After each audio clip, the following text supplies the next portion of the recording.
Hi friend, তোমরা সবাই কেমন আছো? আশা করি ভালো আছো। আজকে আমি তোমাদের কাছে নিয়ে চলে এসেছি দুধ পুলি পিঠের রেসিপি। তোমরা সবাই দেখতে থাকো। চলো তবে শুরু করা যাক।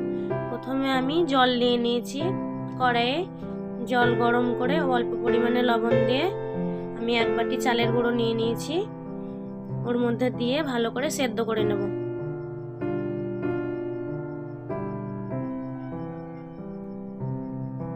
ভালো করে নাড়াচাড়া করে সেদ্ধ হয়ে এসছে, নামিয়ে নেব।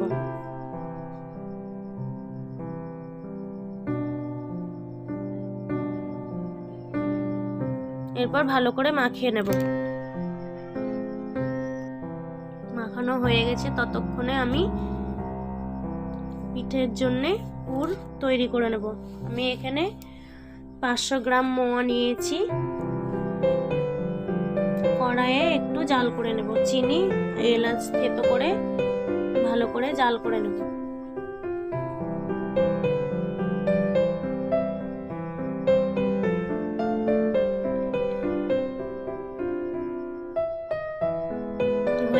হয়ে গেছে, নামিয়ে নেব। দেখো এরকম ভাবে আমি তৈরি করে নিয়েছি। এরপর আমি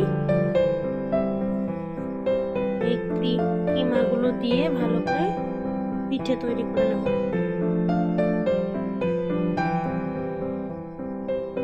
তোমরা যেরকম শেপ পছন্দ করো সেরকম ভাবে তৈরি করবে। দেখো আমি এরকম ভাবে তৈরি করে নিয়েছি।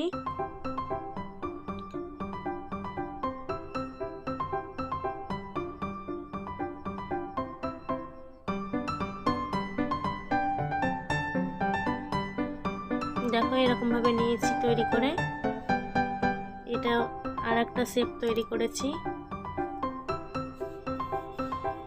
আমি আগেই দুধ গরম করে রেখেছিলাম, ভালো করে জাল করে রেখেছি। থেতো করা এলাচ তেজপাতা দিয়ে ভালো করে আরও একবার দুধটা ফুটিয়ে নেব।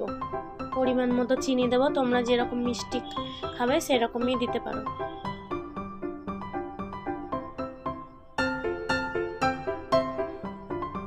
দুধটা ফুটানো হয়ে গেছে, ওর মধ্যে এবার পিঠেগুলো দিয়ে দেব।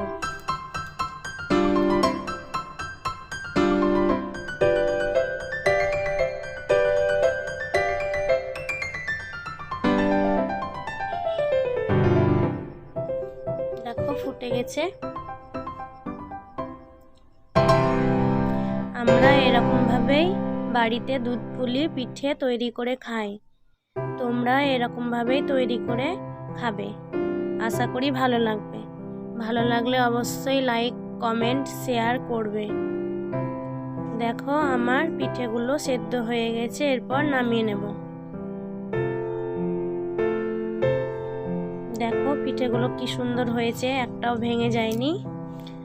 আমি এগুলো মোয়া দিয়ে তৈরি করেছি। তোমরা চাইলে নারকেল দিয়েও তৈরি করে খেতে পারো।